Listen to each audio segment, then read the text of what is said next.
Welcome back to the FIM CEV Repsol here in Estoril. It's Portugal. It, as you can see, has been very mixed in terms of weather, and the circuit of 4.182 kilometers has got 9 right-hand corners, 4 left-hand turns, and of course we're racing over 17 laps for the inaugural race, the inaugural round of the Moto3 Junior World Championship. Well, as I just said a couple of moments ago, weather conditions here this weekend have been far from ideal.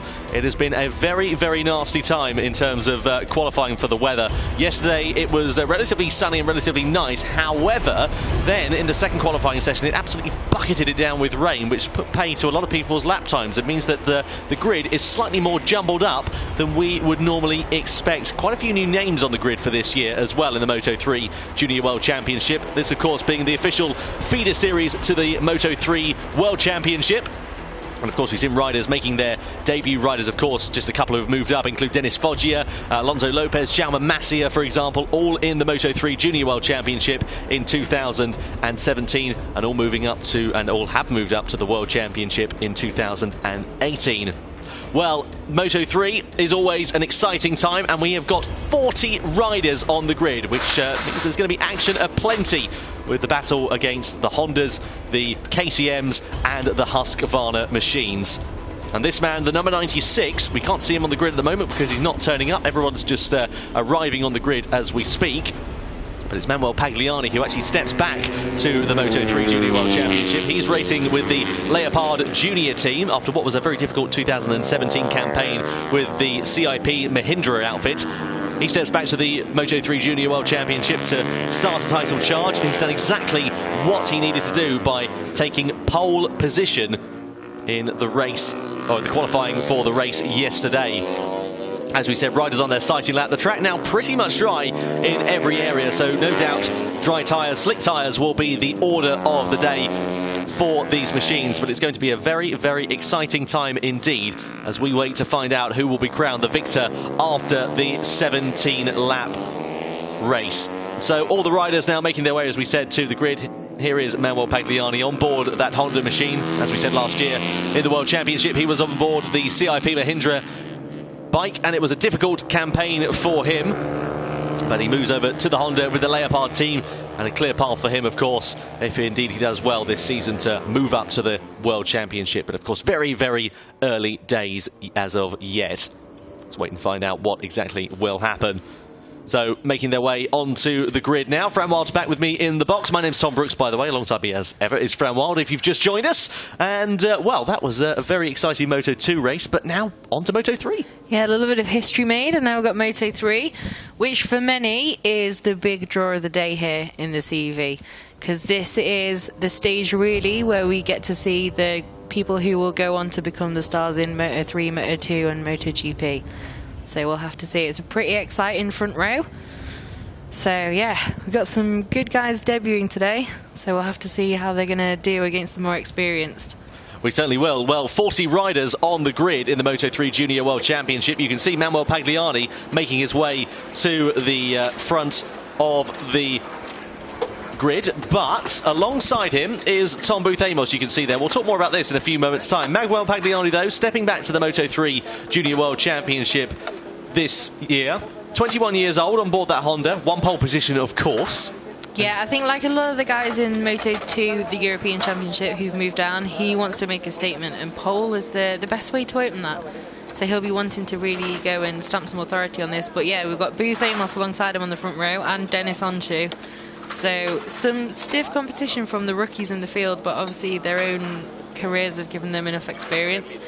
And we were talking to Akiayo yesterday, and he's pretty impressed with the 2 Turkish brothers that he's got on his team now, and it's great qualifying for them, both well inside the top 10. And Dennis, the reigning Asia Talent Cup champion, sorry, I just lost my words there, on the front row. And of course, Tom Booth-Amos. Yep, 22 years of age is Tom Booth-Amos. 34 is the number he'll ride with. Normally rides, of course, with a number of 69, but has gone for the 34 here for this season in the Moto3 Junior World Championship. Fantastic to see him on the grid. He made his debut in Valencia last year. Bit of a difficult start to life for him on board that Honda, but seems to have found it, but not after a few crashes. I think it was 5, he told us, in total on Friday. Indeed, team principal Alberto Putch was telling us 4 or 5, and then Tom confirmed, yep, it's had 5 crashes, so it's been quite an eventful weekend so far, but on the front row and really pulled it out of the bag, which shows he's got some good pace at least. Perhaps the most impressive thing is that he couldn't tell me where all the crashes were, which I found most amusing. But nonetheless, here's Carlos Aguinano, the owner, the celebrity chef, who of course has the affiliation with the AGR team in the CEV. Yeah, good to see him down on the grid. We've got a few famous faces from motorcycle racing around as well. Farmy carried in, had breakfast with him this morning, and then we've got Nico Tirol here with the Angel Nieto guys. There you go, the aforementioned Dennis Onchu, so reigning Asian Talent Cup champion, won that last year pretty much at the last corner in Sepang. And it's great to see these guys moving up into the Junior Moto3 World Championship and immediately being on the pace. That speaks volumes about the quality of the racing and the riders coming from the Asia Talent Cup, and now they're on the next rung of the ladder on the road to MotoGP. Really, really good performance. Obviously, they're both brothers also in the Red Bull Rookies.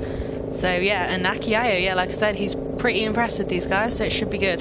Yeah, it's going to be very exciting to see how Dennis Onchu goes. Just 14 years old are the Onchu twins, both in the Red Bull KTM IO outfit, which of course now we know that they've got the full step up to the World Championship and of course into MotoGP as well. Now here's a man who had a very, very difficult 2017 campaign. He was on board the Mahindra with the Aspar team, still with the same team of course this year, although of course they've changed it in honour of the late great Angel Nieto, the 12+1 times world champion, and he lines up 4th on the grid on the KTM. Yeah, and then you can see Nico Tirol just in the background there.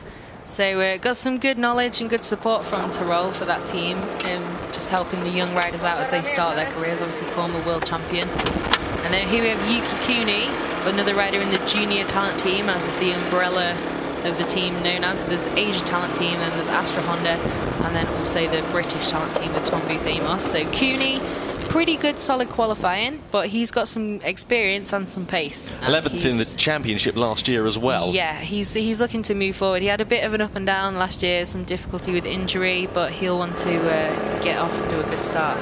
As with all these guys, I keep saying this, of course they all want to get off to a good start, but some of them have got some records they need to really start adding to again, like Jeremy Alcoba, great performance last year.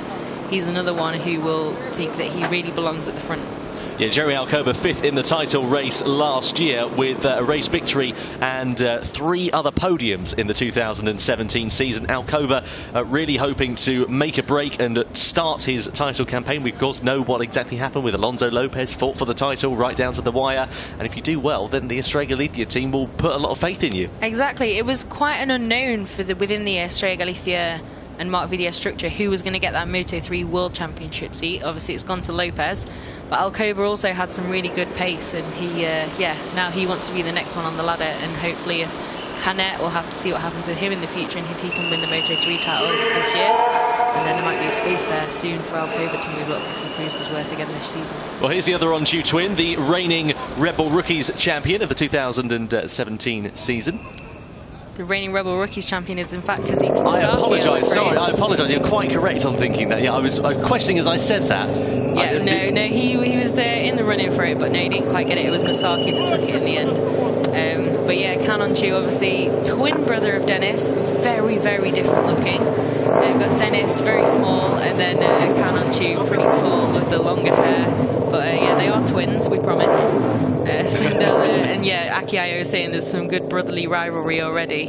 So Kan Onchu often had the pace on his brother in the Red Bull Rookies, and then Dennis proved his worth a little more in the Asia Talent Cup, but we'll have to see what happens here now. New track for both. Well, after that slip up, I've got my notes out, thankfully. We're pleased to hear Somkiat Chantra lines up in 9th position on the outside of row number 3. Chantra, of course, a familiar name to those of you who watched the Moto3 Junior World Championship last year. 19 years old, of course, from Thailand, the 2016 Asia Talent Cup champion, as well, with 3 wins in Thailand and Sepang, and it took pole in Albacete in the opening round last year, but it kind of went downhill from there, really. He had some injuries in his season. Yeah, had a little bit of an up and down season, but like you say, debuted with pole, which is pretty impressive. He might be one of the guys that's a little bit disappointed to see that it's dry, because he had some incredible pace. He took that pole in the wet in Albacete. But we'll have to see. I mean, obviously these guys have only got 1 race today, and it does look like it's dry at the moment. But and then yeah, Vicente Perez, not the only brotherly duo as well, because of course you've got the Perez brothers in the field. Indeed. Yeah, Vicente Perez, of course, raced with the Realia Vinter Academy team last year. 4th overall, he finished in the championship fight with several top 5 finishes over the course of the season. Only 2 DNFs, so one of the most consistent riders. Anyway, to the grid then. Manuel Pagliani, Tom Booth-Amos, Dennis Onchu on the front row. Raul Fernandez, Yuki Cooney and Jeremy Alcover on row 2. And then Canon Chu, of course, competing in the Red Bull Rookies last year, over to the Moto3 Junior World Championship this year. Gerard Ryu and Somkiat Chantra on the 3rd row. Then we have Vicente Perez ahead of the 2nd Brit of Charlie Andrew Nesbitt, and then Ayogura, who was a winner last year, and he'll want to move forward off that 4th row. Certainly will. Anthony Groppi, Sergio Garcia, Apiwat Wongtananon on row number 5. And then further back, Garcia, Zanoni, Georgi. He could be one to watch. The young German had some wild cards and impressed. Certainly could be. Ricardo Rossi, Aleix View, Sasha De Wits, and then further down the order, Simon Jesperson making his debut. Likewise, Maikon Kawakami, who were in the European Talent Cup last year. Lorien Faber, Garcia, Cavalieri, Van der Laagmaert, Ruiz, Orgis, Ivan Moraes on row 12. You'd think we're near the end of the grid, but we're nowhere near as of yet. Kevin Orgis, Max Koffler, Alex Toledo, and Idil Fitri Bin Mahadi completes the 40-rider strong grid. Wow. Yeah, wow indeed. So, yeah, Malaysian at the back there, young guy making his debut this weekend. That team have had a few injuries. Some problems for Simon Jesperson as well, Fran. I was talking to him just before the start of his warm-up session earlier this morning. He's gone for a Burton. At the moment, he moves into the pit lane and will be starting plumb last at this stage. Yeah, that's a bit tough look. Obviously, Jesperson as well in the ETC last year, race winner in the ETC, moves up this year, and he'll also be in the Red Bull Rookies. He's the guy chosen by a talent promotion program run by Dorna and Red Bull to move into the Red Bull Rookies. So it's a disappointing start for him, but hopefully he'll be able to get the bike going and at least take part in the race. Yeah, we'll hope for that for Simon Jesperson, the young Danish rider. He's very quick on his day and had a good season in the European Talent Cup, and really good to see him making some inroads. Hopefully he can get that bike running and they can get him on the grid and hopefully in the race to fight for some points. The fortunate thing is, of course, there's 40 riders, so there's going to be battles wherever we look. Definitely. Moto3 is always amazing. Moto3 machinery, you know, wherever, if it's in the Junior World Championship, World Championship level, and then the Moto3 machines they run in, like the Asia Talent Cup, etc. There's so many incredible battles and races run guys on these machines. Certainly are. Well, you can see there the number 53. That is, of course, Dennis Onchu, who leads the field down into turn number 7. These guys, of course, on their warming up lap. Slick tyres on board their motorcycles. The track now, as you can see, a few damp patches offline, and that grass is going to be a bit wet as well. So hopefully we won't see too many spills into there. Yeah, don't want to be running off and don't want to beginning the race as someone did in Moto2 with immediate drama off the line there, hitting a damp patch into turn 1. Exactly, yeah. We won't spoil the result in case you haven't seen that, but do go and watch that Moto2 race. It was a cracker and a history-making one for all of the right reasons. So riders just going through the final sector now, getting that crucial heat into the tyres and brakes, getting themselves ready to go racing. It's going to be frantic, it's going to be action-packed, and it is, of course, the Moto3 Junior World Championship. It's where the stars will start. Just had the tyre compounds through from Dunlop before the start of this race. All riders on the medium front tyre, and then pretty much everybody on the medium rears, aside from, by the looks of things, Yuki Cooney, Jeremy Alcoba, and possibly Somkiat Chantra with a different compound of soft tyre on the rear of his bike. Let's wait and see whether that proves to pay dividends. This man here, though, Manuel Pagliani, slaps the tank. He is in position and ready and waiting as the retaining field make their way to the grid. Slight look over his shoulder as the anticipation begins to build. He hasn't started from pole position for over a season now, Manuel Pagliani. And he will be very keen to be leading into that first corner. But I'm sure if Tom Booth-Amos, Dennis Onchu, or perhaps even the second row, Raul Fernandez, Yuki Cooney and Jeremy Alcoba can put something in the mix, it'll be a very exciting turn 1. 40 riders on the grid to remind you for the opening round of the Moto3 Junior World Championship. Pagliani, Booth-Amos, Onchu on the front row of the grid. Look to the top left corner of your screen. Wait for those 5 red lights to come on. When they go out, we will be racing racing in 2018. The Moto3 Junior World Championship is underway. It's a brilliant start by the looks of things from the second row and indeed the front row of Dennis Onchu. Who's going to get the lead? Here comes Fernandez. He's vying for the inside line, but it is still Onchu who leads the way. The Tippy turning their way through the first corner, but a brilliant start from all involved, and some dramas on the opening getaway as well for the number 88, the 650 Squadra Corsa bike of Bruno Iannacci, unfortunately failing to get away after stalling on the line. And now Simon Jesperson does manage to get going, so his KTM is now back out in the race, which is good to see after what was a very, very disappointing start to his 2018 season. Meanwhile, back at the front, big moment for Dennis Onchu as he leads the way, bucking and weaving on that KTM ahead of Raul Fernandez, Manuel Pagliani, and then the other Onchu brother of Can. But a good start from all involved, aside from the Briton Tom Booth Amos there, Fran. Yeah, that was a bit of a difficult start for Tom Booth Amos there, and Dennis Onchu really just kept it pinned into turn one, had a bit of a wobble but collected it back up, and now you can see though Pagliani and Fernandez with the advantage. So as we come down into turn 7, here comes Fernandez up the inside. This is brilliant stuff from the Spaniard. He's into the lead.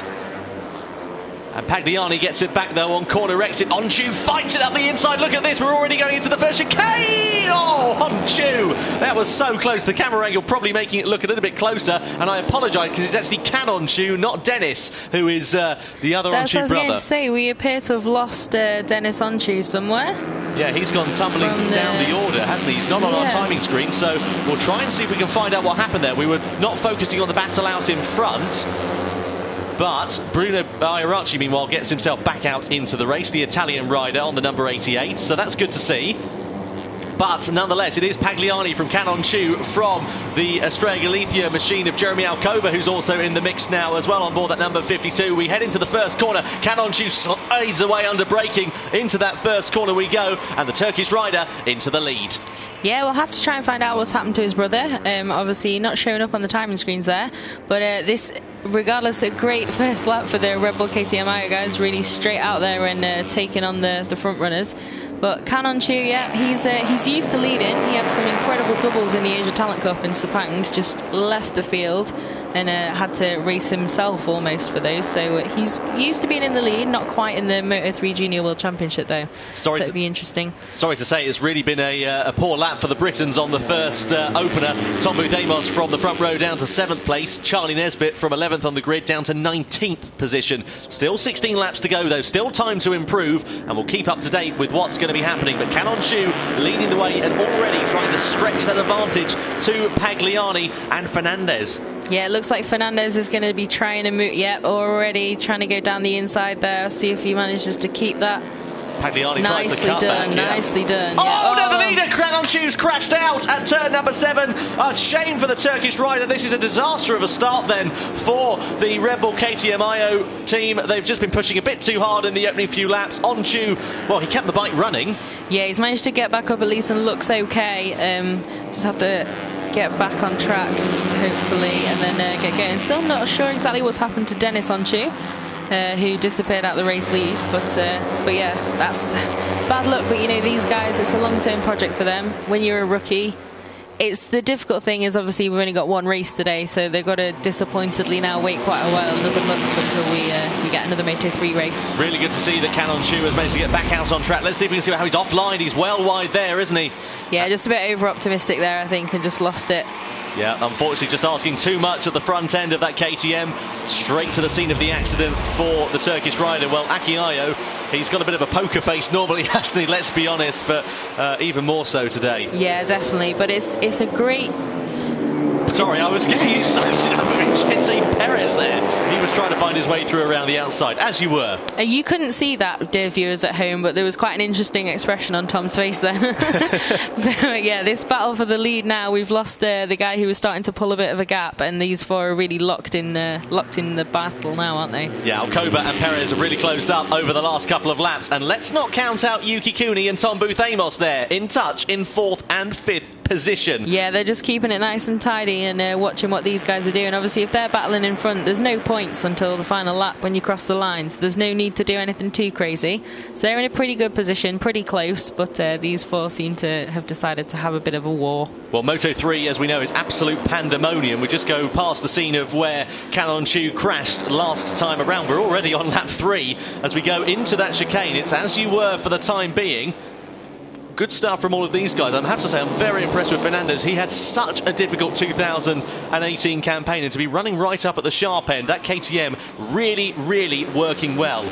Yeah, Perez has made some good ground up as well at the start. He started 10th, or his 10th on the grid, and really, got back in that fight for the front, which is kind of what we expected from him. I think we were a little bit surprised to see him qualifying where he did.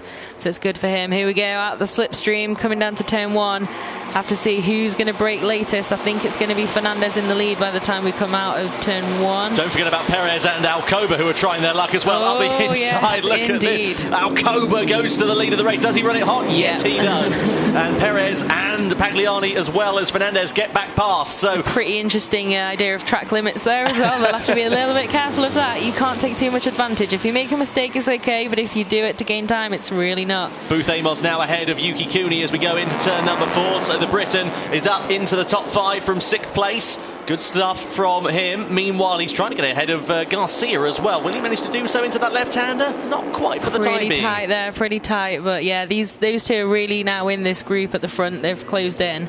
And it's not that big a gap now back to Sergio Garcia at the head of the second group either. If there's a real fight at the front, those guys will be wanting to close in. So it's pretty impressive stuff. And Ayagura and Somkiat Chantra as well from the junior talent team, 8th and 9th. Ayagura is a winner in this class, so he'll know that he can get the business done, and he'll want to just keep it pinned and try and catch these guys. Cooney again back in front of Booth Amos there. It's pretty much just equidistant between them. We'll have to see again into turn 1. I'm sure it'll be 5 abreast again. Pagliani's going to think about a move here into this chicane. Doesn't quite manage to make it stick as Cooney tries to bite off a bit more than he can chew. Bear in mind they're teammates, these two. Yeah, need to be a little bit careful. Need to be a little bit careful, but it's not too bad at the moment. Obviously, you've got to size up your opponents, and they want to beat each other, but they definitely don't want to take each other out. The number 1 rule, really, of teammates, you want to beat him, but you also don't want to hit him out. No, not something the Ace Talent team stuck to last year in Albacete, unfortunately. Both riders colliding with each other. Yeah, a little bit of a difficult start to the season last year for those guys, and I was writing the press release for that, so it was very interesting. I know, I had to give you the information I remember very well. Let's have a look and see what will happen over the timing line then. Meanwhile, here comes Alcoba going for the inside line. Will he outbreak himself? No, doesn't quite go for the lead this time, and it's Pagliani from Alcoba from Perez at the moment. This They're is a good still little scrap, pretty isn't wide it? through there. They've got to be careful. But yeah, Alcoba really learnt the lesson from last time and pretty much nailed it around there that time. Well, I'll tell you what, Fernandez is losing out here. He's going to get done over by Cooney and Garcia, as Garcia was trying to find a way through at turn 4. Didn't quite manage it as we go into the left of turn number 5, which follows. And Booth Amos as well. Actually, there's a bike stricken in the middle of the track there. That's a big drama. There should be a yellow flag waving there somewhere. The fortunate thing is it's off the racing line, so that's good. But nonetheless, a cause for concern. We can't identify it because, well, we can't really see who it is. I can tell you it's a Honda from the 2 exhausts sticking out of the back under the fairing. But other than that, I can't tell you who that is, I'm afraid. Yeah, try and find out who that is and hopefully ride her okay. But yeah, they'll want to get that bike moved as quick as possible. Luckily, like you say, it's off the racing line. Indeed. Well, down the hill we go into turn 7. It's Alcoba from Perez. Here comes Fernandez trying to have a sneaky wheel up the inside of Pagliani. Doesn't quite make it stick at the moment. No, they're starting to really close up again now, though, this group. There's less of a distinct gap between... it's Bruno and Archie. So okay, so obviously had a problem off the start and then sadly race over as well now.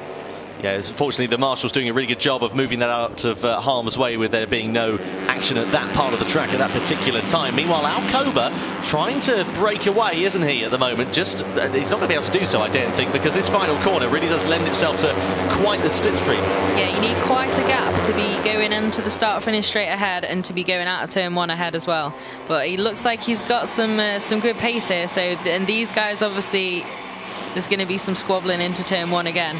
It's going to be very exciting. Fernandez. Like Fernandez not quite going for it, maybe. No, thought better of it there. Oh, Perez gets sat up as he turns in. Oh, big high side. He stays on! How did he do that? Vincenzo Perez, I don't believe it. What a save. The full Nicky Ayo, that was, wasn't it? He's here as well, and he'll be applauding in the box. But again, it's starting to get a little bit dicey out there. They just need to calm down. And yeah, we've only on 6 or 17, guys. Come on. Absolutely brilliant stuff. Well, Booth Amos is trying to harass the number 23 of Raul Fernandez as they go out of the corner and head into the middle parts of the lap. That's him for 3rd position, the final spot on the rostrum. Very impressed with Booth Amos. Brilliant stuff. Yeah, it's a great debut, and he'll be super, I was going to say super chuffed, that's quite informal. He'll be super chuffed that he's also had some real pace for his teammates, because obviously they've got a bit more experience in this class. Obviously Booth Amos, national British champion, you know, he's got his own experience and career behind him, but this is the first time he's really been racing these guys full time and taking them on. So it's pretty heartening for him to be debuting on the front row and then in this fight at the front. Tell you what, Yuki Kuni is looking very racy behind him though. We go into that chicane once again, and Garcia just in front of him defends his line, so no opportunity for him. Meanwhile, Alcoba just stretching that gap a little bit now, up to half a second. Let's have a look at this. This was Iarachi. Oh dear, he got caught under the bike as well, didn't he? That was nasty, but he made it away okay. Yeah, so obviously he's getting straight out of the air, thought better of it there. Obviously the instinct is to take the bike with you, but the most important thing, get off the track and make sure you're out of harm's way. And like you said, it's off the racing line, so just a bit of added drama. Luckily everyone's okay. Yeah, it was a bit of a race to forget for the 658 Squadra Corsa rider. Meanwhile, back out in front, still Alcoba, but with Pagliani, Fernandez. Booth Amos runs it a bit hot into the first turn. He gets passed by Garcia, and surely his teammate Yuki Kuni is going to be having a bit of a sniff as well. Yeah, lost a bit of momentum there and really fell back off these guys. But it's good to see that Alcoba's not been able to really make a gap. Pagliani and Fernandez are on him. They've really hunted him down again. And Garcia as well, making some steady progress up there and is starting to look a bit racy in this podium fight at the front. Booth Amos looks like he's recovered though, but yeah, he's now behind Kuni, teammate. Well, there's still plenty of time to make up that ground. A great camera shot as the bikes thunder past us. Booth Amos says to his teammate Kuni, just follow me, son, it's all right, we'll stick with them. Yeah, he's now got Ayagura as well for company, so we'll have to see, because those guys won't really be wanting to let the new kid get away and show them up, I'm sure. There's a bit of pride at stake in that team, as well as team spirit, and obviously they're all training together, working together a lot, but, you know, when it comes down to it and racing, they want to win. Certainly does. Well, just inside the top 10, Ayagura, as you said, he's followed by Marc Garcia, Gerard Riu and Vicente Perez, who's lost ground actually. He's dropped out of that leading group over the last couple of rounds. Sofiet Charter in 11th, Apiwat Montalanon in 12th. Gary Montello, Jason DePasquier and Philippe Salac complete the points at the moment. Meanwhile, Britain Charlie Nesbitt still down in 18th position after that bit of a difficult start for him. Alcoba has a wobble though as we come into that final corner. The Junior Estrella Galicia team doing a really good job. Not as many bikes on the grid as we saw this time last year, which is nice. Because yeah, last year was an incredibly packed grid, wasn't it? So it's a bit easier now with just those guys. Looks like Fernandez again is going to be able to make some moves into turn one. We'll have to see. They've really closed in on Alcoba though. It's good that he's not been able to get away at all. So, and also it's not too big a gap now back either to... Oh no! Alcoba crashes out! Oh, and the bike gets collected as well. That's such a shame for the Spaniard. He high-sides out of the first corner and he goes down, and that, I'm afraid, is curtains for the number 52. That's a shame. I feel like it may possibly be my fault. Commentator's curse there. But yeah, he was going pretty well. Obviously, he was pushing pretty hard. We saw he had a bit of a wobble a few laps ago, had a difficult time. Oh, that's Ayagura that's gone down as well. He was battling, as we said, with Booth Amos and Yuki Kuni for the top 5. Yeah, that's a real shame for those guys who, yeah, they've got experience, they're race winners, they know what they're doing, so they'd be pretty disappointed to start their seasons like that, but obviously both up and away, which is good. Tell you what, the corner speed that Pagliani's taking into that interior parabolic is so impressive. Raul Fernandez, though, leads the way, the top KTM leading the charge. The next KTM, you have to look back to Gerard Riu on the number 67 in 6th position at the moment. Yeah, it's pretty good stuff from these four, but again, that group are catching them a bit, and Booth Amos, though, seems to have regrouped pretty well, now in 4th.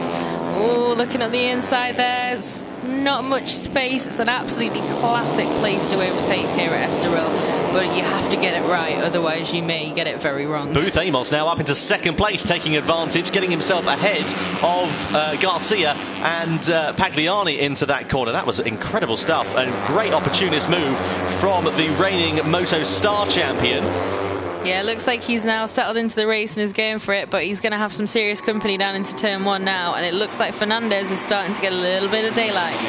Straight line speed of the Hondas, and the slipstream really comes into play. Fernandez, though, well, he's hard on the brakes. He's still in the lead of the race. We go into turn number 1. Booth Amos up the inside of Garcia. He's into third place. Pagliani runs it off into the car park and loses out to Gerard Riou. So he's now down just outside the top 5. Car park's probably a little bit harsh. It wasn't quite the Alex Rins at Mugello when he genuinely did ride back through the car park. But yeah, that was a bit hot there, and he's lost out quite a bit. But he's still on the tail of this group, so no need to panic. Just needs to collect it and get on. And Booth Amos into the lead. First ever Junior Moto3 World Championship proper round here, and he's leading the way. So that was a nice clean move there. None of the slightly crazy shuffling of the chicane.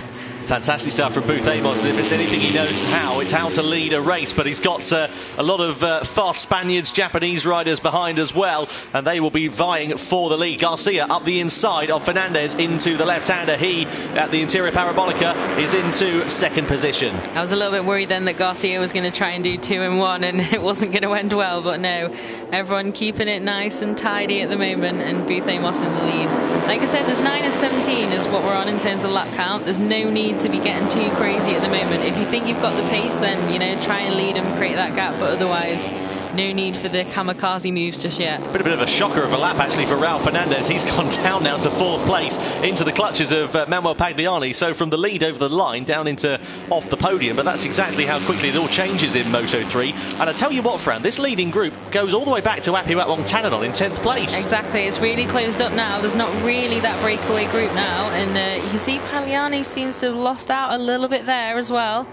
He'll want to close back in on these guys, but yeah, it's pretty close now, the top 10, and Yuki Kuni making a few moves now, a little bit under the radar, but definitely in there, seems to have the pace, and he's got the experience now. He'll be wanting to, yeah, take these guys on. Yeah, a bit of a sneaky, I was going to say sneaky sneak up through the order. That's too many sneaks, isn't it? But it's a bit of a quiet sneak through the order for Yuki Kuni there, but doing a really good job in 3rd place. And let's not forget, of course, he was quick last year, but unfortunately just didn't stay on the motorcycle really enough for him to mount a serious charge for race wins. And this is exactly what he wants to do in the opening stages, and he's doing it well. Yeah, definitely. Had a bit of an interrupted season last year, so it's good, you know, got off the ground well this season, fully healthy, ready, he's got some good pace, pretty solid qualifying, and now in the race right up there. Meanwhile, Calon Chu has managed to get himself up into 23rd, up to 21st place actually after that crash. So he's made some really good ground actually after crashing out of the lead in the opening stages. Yeah, it's pretty impressive, and although obviously it's disappointing for both the Onchu brothers after leading very early, it's good to just keep going round. Andrea Cavalieri has had a crash, sadly, again. He looks okay. That's at turn 1. Look. Just losing the rear end on there. That was on the exit there. Slightly strange that as well, because you don't often see many rear end ones, but perhaps asking a bit too much of the rear tyre given the green tarmac. Meanwhile, still leading the way is Booth Amos, just relents the charge from Sergio Garcia there for the time being. This is absolutely incredible. Could we see a first ever British win in the Moto3 Junior World Championship? Well, it looks like it's on the cards, doesn't it? Certainly he's looking pretty okay out front there, not too bothered by Garcia. And yeah, it's looking like he's got some good pace. This is going to be very exciting. Charlie Nesbitt, the other Briton in the field, has gotten up to 16th place just behind Riccardo Rossi. So potentially some points on offer for Charlie Nesbitt, but he's a little bit further back actually of Rossi, so he'll have some ground to make up in the closing stages of this race. Garcia hits the front on the brakes into turn number 1. He manages to slow it down. Looks like Cooney almost got a little bit boxed out there. Have to see if he's, he's stayed with him and recovered it well. But yeah, Garcia, a bit of an old school Marc Marquez move that. Straight back in front of the bike, make sure that you've got the position. Yeah, block pass, nicely done. Oh, and Cooney's going to try and find a way through against Booth Amos there, his teammates. So this is going to be an exciting end to the race. Fernandez and Pagliani just stayed quiet, haven't they, over the last couple of laps? Yeah, definitely a little bit. Booth Amos looks like he's pretty racy around that corner there. Every time he's trying to... bother the guy in front of him. But this time, I don't know. It's going to be interesting to see what happens with these guys and the team. I won't say politics, that's not what it is. But the team dynamic. See how much they fight it out, or if they're going to, sort of a little bit calmer until the end of the race when it's really on the line. It'll be a very interesting debrief afterwards as well. Indeed. Oh, big crash as well. That's Gerard Riou who goes down out of turn number 6, the interior parabolic. He's up and on his feet, which is the important thing. But that was a big high side for the KTM. Leglise rider. Meanwhile, into turn number 9, Cooney just trying that inside line, and there was no real room for him to use it there. There is Gerard Rieu's bike stricken on the outside of the track. That Husqvarna, unfortunately, well, fortunately it's off the racing circuit, but nonetheless that was a big high side. The main thing was he was up and okay very, very quickly after that. Back at the front though, Garcia from Booth Amos, from Cooney, the top 3, just putting a bit of daylight between themselves and Fernandez and Pagliani. Yeah, it looks like the guys behind aren't too far off though, but these guys now into turn 1 again. Looks like we're going to see some movement. I think Cooney maybe will, no, not quite. Booth Amos though, he's going to have a dive down the inside to see how he can keep it together. Nice. And Cooney, nice move there, straight round. Tell you what, Garcia really lost a lot of drive out of that first corner. He was almost into the clutches of Raul Fernandez, but cut the KTM rider's nose off outside of that first corner. But now, as you said, Fran, Cooney in the lead of the race. Not a position he's necessarily used to being in, certainly not here. Likewise, Booth Amos as well, for that matter. Sergio Garcia, arguably, despite being one of the youngest riders in the field, is probably one of the most experienced in terms of race leads. Yeah, it's great to see these 2 junior talent team bikes out front, and Fernandez and Pagliani aren't too far back though now. Again, it's closing a little bit. Looks like those 3 could have possibly been trying to make a break, but those guys have really closed them in now. So Booth Amos there just losing out. I think he's going to try and take him back. Oh, thought better of it there. Close the door right at the last minute, wasn't it? That was very nice riding for Sergio Garcia. Very, very impressive stuff. And all the while these guys are battling, you know who's allowed to close back up again? Fernandez, Pagliani, and also Perez not too far away. Yeah, they seem to have recovered a little bit from their mid-race adventures a couple of laps ago. And just sitting there and watching what's happening ahead of them. You know, they've got a fair amount of experience. They know they don't need to really get the gloves off yet. Yeah, still very early days in terms of this race. 6 laps remaining here at Estoril, soon to be 5 as we get ready to come over the timing line.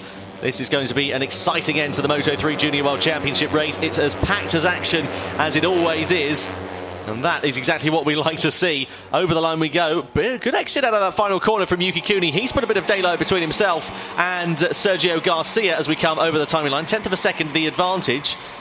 Yeah, it looks like Booth Amos really set himself up for that move there, but ooh, big wobble on the front end as well for Booth Amos. And Pagliani runs it hot into that first corner as well, so he's going to have a bit of work to do to catch up to Fernandez. I keep getting too distracted by the racing to be able to do the talking. It's a common thing that happens in Moto3, let's be honest. I'm new to this game, I'm trying my best, please bear with me everybody. But yeah, it's pretty good stuff now. Again, those 2 guys straight back in the lead, Garcia on the tail.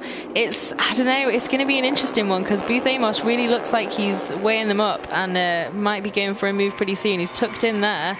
Maybe he thinks now with a few laps to go he's got the pace to really make a break. Let's not forget Booth Amos is 22 years old. He's significantly more experienced than any of the other riders around him, so perhaps his years of racecraft will be a beneficial factor for him. Yeah, he was saying yesterday, wasn't he, that the biggest difference racing here is that the amount of guys you have to compete with, the really fast guys, there's a lot of them and they're all up there. So that's the biggest difference he finds between the national British level and then here. But yeah, like you say, he's 20, you know, he's got a few years of competition. He's in his early 20s. He's not, you know, a new guy right on the... Ooh, sorry. Again, distracted by the racing. But yeah, he should be feeling pretty good. He knows what he's doing up there in the head of a race. He's got a lot of experience with that. It's just the guys around him who are a bit unknown.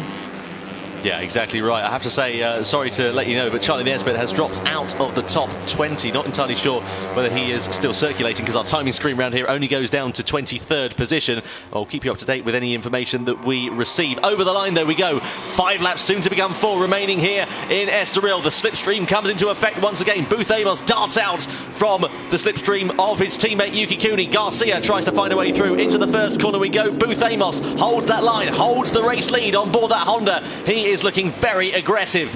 This is going to be an exciting end to the race. 4 riders battling for the race victory. And don't forget that blue machine, the Leopard racing bike. Is it blue or teal? What do you reckon? Teal, blue, turquoise. I mean, to be honest now, after so much time with racing, to me it's Leopard. That's the official name of that colour now. It's the leopard colour. Yes, but yeah, exactly. He's not too far back, Pagliani, so this could get pretty good. It looks like unless Perez can find some speed, it's going to be these guys in the final showdown. Well, let's wait and find out. Into the interior parabolic we go. Cooney up the inside of his teammate and into the front of the race. Yeah, shout out to Somkat Chantra as well, a Thai rider. It's only his second season in 7th, doing a really solid job. He had a few injuries last year. Again, another one who had a bit of a difficult up and down season, but he's doing a really good job his second year in 7th. Yeah, he's just ahead of the 658 Squadra Corsa bike of Yari Montella, Marc Garcia and Jason Depasquier, also having arguably one of his best rides as well, the Frenchman. Yeah, definitely another one worthy of a big mention there. That's some impressive stuff to start the season for him. Meanwhile, we cross back to this duel. Look how hard the front end is chattering of Yuki Cooney's Honda there. That is going to be quite a difficult thing for him to manage. As I say that, he has a big moment at the final corner, and he is going to lose out massively to the rest of the field as they go streaming on through. With a bit of luck, he's saving grace here, Fran. I think will be the slipstream, if nothing else. Very possibly, very possibly. You should be able to collect it and get back on it there. So 3 laps remaining down the start-finish straight. Hard on the brakes we go. Where's Booth Amos gone? Yeah, that's a good point, actually. Where has he gone? I can be completely sidetracked by what would happen to Yuki Cooney, and Booth Amos has gone out of the lead of this booth. Has he crashed? He must have crashed at the final corner because he's going tumbling. Yeah, must have crashed. He's going down the timing sheets now. That's such a shame for Booth Amos, the British rider. He could have made history here today. It's not to be for the 22-year-old from Newport. He unfortunately will not score any points, and he has indeed stopped on track. We've had confirmation of that.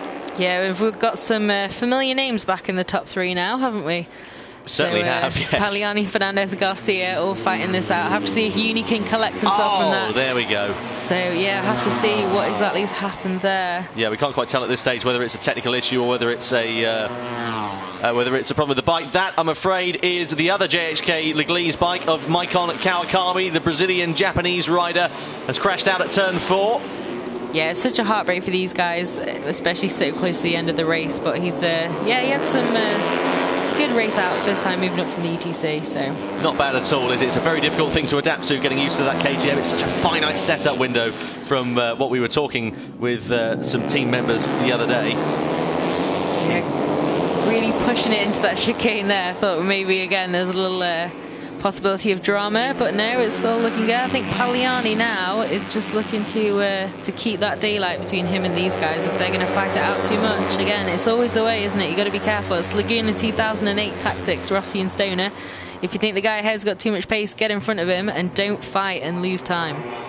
Exactly right. Well, over the time limit we go. 2 to go then. Let's see if we can piece together what happened. Here was Cooney. He was having his own incident. What happened to Booth Amos? We didn't see. It seemed like he just maybe low-sided out just behind Cooney there, but obviously we got shown the replay of Cooney as he collected that up again and managed to stay on the road. That's not the first time he's crashed at that corner as well. He said he had an off there at the wet on Friday as well. So a shame for Booth Amos to not finish his first race with the British Talentee, his second race in the FIM CEV Repsol, but nonetheless still a good performance from him. Meanwhile, Pagliani leads the way from Fernandez, Garcia, Perez, Cooney inside the top 5. Yari Montella actually as well, up inside to 6th place. He's ahead of Somkiat Chantra now. This is good stuff from Montella.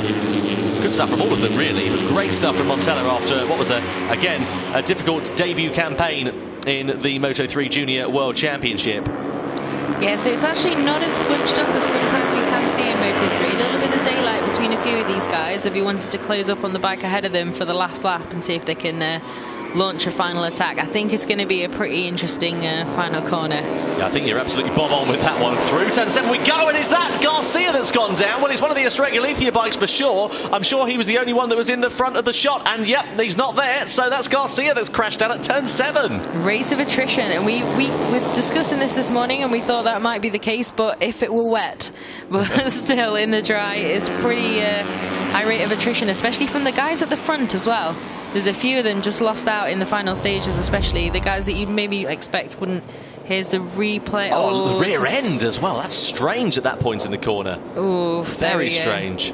So relaxed almost there. Well, not anymore afterwards. But it always, when they just slide like that and get straight up, it's incredible when you think as a pedestrian, like, it looks insane, and then when you're on the bike, they just get up and walk away. It's normal.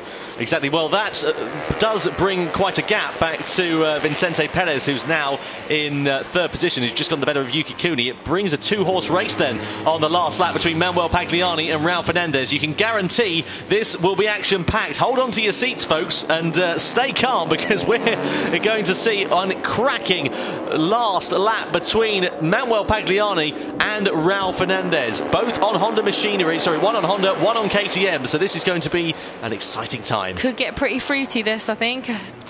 These guys obviously both won it pretty well, but Pagliani seems to be really pulling the pin. It looks like he's possibly got the legs at the moment, but obviously last lap, try it, always try it. Final rostrum place as well is up for grabs. Here's Perez and Cooney going hammer and tong through the interior parabolic. A bit of a moment from Cooney on the exit of that corner. Is that going to cost him drive down the hill? Looks like it will do. Don't think he's going to be making any moves into turn 7, and indeed he stays put. He's closing. Good mid-corner speed, though, from the Honda rider. We're going to go into that chicane very, very shortly indeed. Is Cooney going to think about an opportunist move? He's going to try it up the inside into turn number 9. Does he get ahead? Yes, he does. Yes. So into the podium for Yuki Cooney. Meanwhile, Raul Fernandez just adjusting something on his leathers. I think this race is pretty much done and dusted as we go into the final corner. Perez has got past Cooney again, so this could go down to the final corner as well. We could have two duels to the line for the podium. We certainly could. Well, through the final corner we go, and out of it. Manuel Pagliani is getting ready to come over the timing line unless Fernandez can do anything in that slipstream, but he can't. Manuel Pagliani, pole in the race victory in Moto3 here in Estoril. Raul Fernandez back on the podium in second place, and Vicente Perez did just manage to hold off the charge of Yuki Cooney. Yeah, that was super close. These guys again close over the line. Cooney was so close, just trying to pull out of that slipstream, but a bit of movement couldn't quite move out and take it, but incredibly close. It was 1.353 and 1.361 for those guys over the line, so really close. Absolutely fantastic. Well, Marc Garcia finished in 5th position at the end of that. Jari Montella inside the top 6. Jason Depasquier, with all the fallers in the last couple of laps, was up into 7th place, easily his best result. Likewise, Philippe Salac in 8th. Sobkiat Chantra inside the top 9, so good top 10, 2 top 10 finishes for the Talent team. And then Riccardo Rossi, the Italian rider, completes the top 10 finishers. What a race that turned out to be, though. Vicente Perez, there he is on the podium once again, the number 63. It was a really good season from him last year, let's not forget. On board that Reale Avintia KTM. Finished 4th overall in the championship, and he will currently be 3rd into the championship after this one. Don't forget, there's only one Moto3 race here in Estoril as well. The next time we'll see these bikes out on track, and dueling for position will be in Valencia the final weekend of April. Raul Fernandez, though, 2nd place. I tell you what, there will be relief on his face after that result. It was such a dogged 2017 campaign for the KTM rider. It just did not click for him at all at any point. He got pole in Valencia, I seem to recall. But after that, it just faded for him. He ended up with a load of technical problems and crashing out quite a few times. In fact, actually, I apologise. It was pole here in Estoril, so a circuit that he does clearly go well at, but in the race, it just went downhill for him there. But nonetheless, 2nd position, Raul Fernandez, the KTM for him this year. Well, what a way to start the season, and what a way to start the season for this guy here as well. Manuel Pagliani on board the number 96, the Leopard Racing Honda. It was a difficult season for him with the CIP Mahindra outfit. Finished 29th overall in the World Championship last year on board that Mahindra with just 8 points, a best finish of 11th in San Marino. And he will be so glad to be on the top step of the rostrum, will the Italian rider. So into pit lane then we go, following the race leader, Manuel Pagliani. What a race it turned out to be as well. Going right down to the final lap for the victory. Let's have a look at some final results then. Well, Pagliani takes the checkered flag ahead of Raul Fernandez, Vicente Perez on the podium as well. Yuki Cooney in 4th, Marc Garcia, the Spaniard, in 5th place, Jari Montella 6th, Jason de Pasquier 7th, Philippe Salac, the Czech rider, in 8th position. Look at the number of different nationalities inside the top 10. Ricardo Rossi in 10th place, Jose Garcia in 11th with the AGR team, Alace View in 12th, Davide Pizzoli 13th, Sasha Devitz 14th, and Canon Chu, after crashing out of the lead on the opening few laps, managed to bag a point. What a show that was from the Turkish rider in 15th position. Simon Jesperson, despite his dramas at the start, finished in 19th place, outside of the points for him with Leon Orgis from behind, Alex Ruiz, Anthony Groppi, Alex Toledo, Dennis Onchu with some problems also at the start after starting on the outside of the front row. He ended up in 24th position. Ivan Moraes, Kevin Orgis in 25th, Maximilian Koffler in 27th. Out of the 40 riders that started, 13 failed to finish. That includes Garcia, Wong Tananon, Kawakami, Booth Amos, Nesbitt, unfortunately, 2 Brits who had so much promise, failing to finish here in Estoril. A difficult start to the 2017 campaign. They'll be hoping for better next time out in Valencia. Well, what a race that proved to be in the Moto3 Junior World Championship, proving exactly why it does live up to the name that it has. Let's wait and see what will happen next time out in Valencia. So we can see, of course, the 3 bikes there in Parc Fermé. Pagliani closest to us, Fernandez right in the middle. In the meantime, let's go down to Parc Fermé with Fran Wild, who is interviewing the race winner, Manuel Pagliani.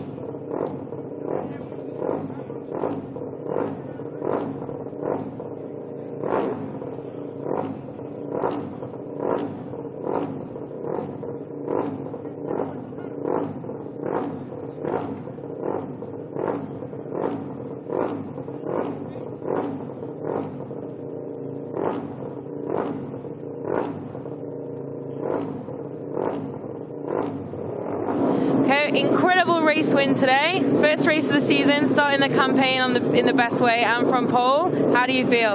I'm very, very happy. I work a lot with the team. The bike was very fast. I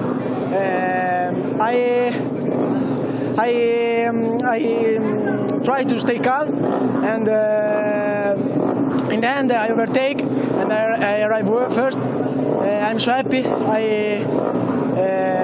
I'm so sad because Polanco yesterday he's crashed and he's broken his arm, and I want to say hello to him. Ciao Aaron. E allora in italiano. Sono molto contento della gara che ho fatto, abbiamo lavorato moltissimo con il team, la moto era molto veloce, ho cercato di stare calmo, alla fine sono riuscito a sorpassare, arrivare primo, sono molto contento e sono molto anche dispiaciuto perché ieri il mio compagno di squadra Polanco è caduto e si è rotto il braccio e niente, mi dispiace un sacco. Volevo dedicare questa vittoria a mia mamma che tra una settimana compie gli anni. Ciao mami. Grazie. Great to hear from Manuel Pagliani. Sends his best regards, of course, to Aaron Polanco, who is out of this race with an arm injury. Meanwhile, Dennis Onchu looked like he led the way into the first corner, but suffered some dramas on board that Ripple KTM IO bike. Here he was leading the way. We didn't quite see what happened to him. Let's see if we can piece together in this highlights reel exactly where it all came unstuck for the 14-year-old. Meanwhile, Tom Booth Amos, after starting on the front row, made a bit of a poor start.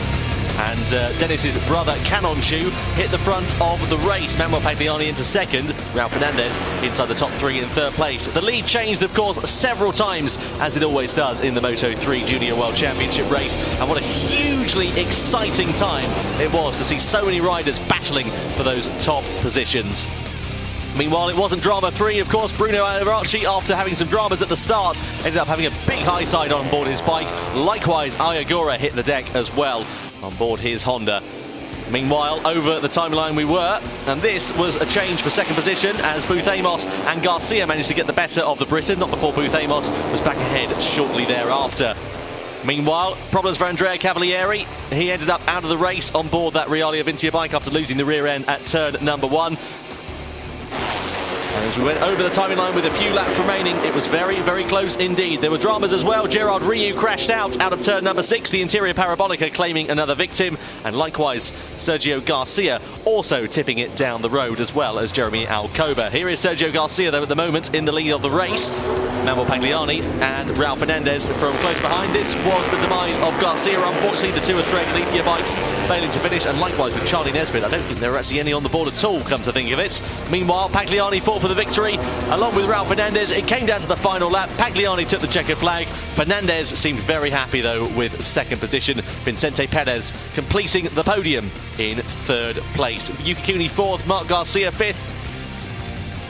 And that was the Moto3 Junior World Championship race from Estoril. What a way to kick off the 2018 season. So, on to the podium we go. 2 Spaniards, 1 Italian. Vicente Perez on the right. On the left is, of course, Raul Fernandez. And the race winner, the Italian, of Manuel Pagliani. So, trophies to be presented for the riders then. Chief of Staff to the Mayor's Office, Miguel Cacassa, presents it to the Leopard Racing team. Their Constructors' Trophy, nice bit of silverware to be taking home. Well, I say silverware, it's not silver, is it? But nice trophy to take home nonetheless and hang up on the cabinet in their office. And then we get the third place trophy being given to... oh, I apologise, we're not going to get the third place trophy, are we? We're a bit of confusion here. We get the third place trophy, then presented to Vicente Perez and Raul Fernandez.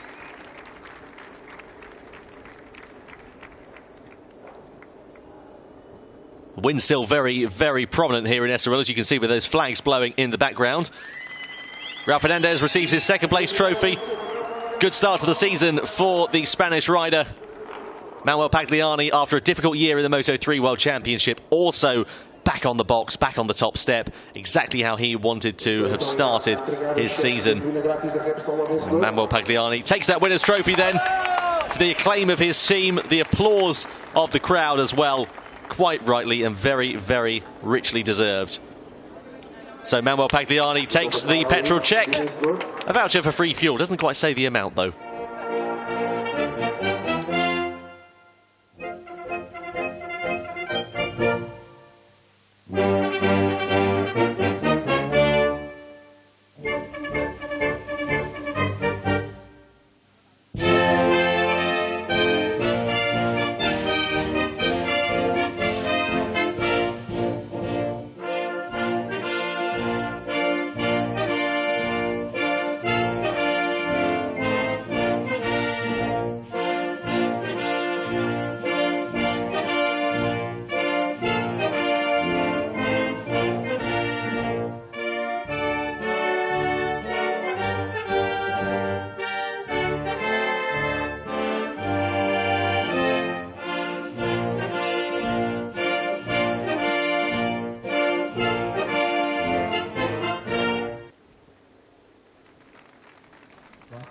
Well, the national anthem of Italy rings out over the Circuito de Estoril. Italian rider, Italian team, of course, and some big smiles all around the paddock for the Moto3 Junior World Championship, and indeed the FIM CEV Repsol as well. What a great way to start.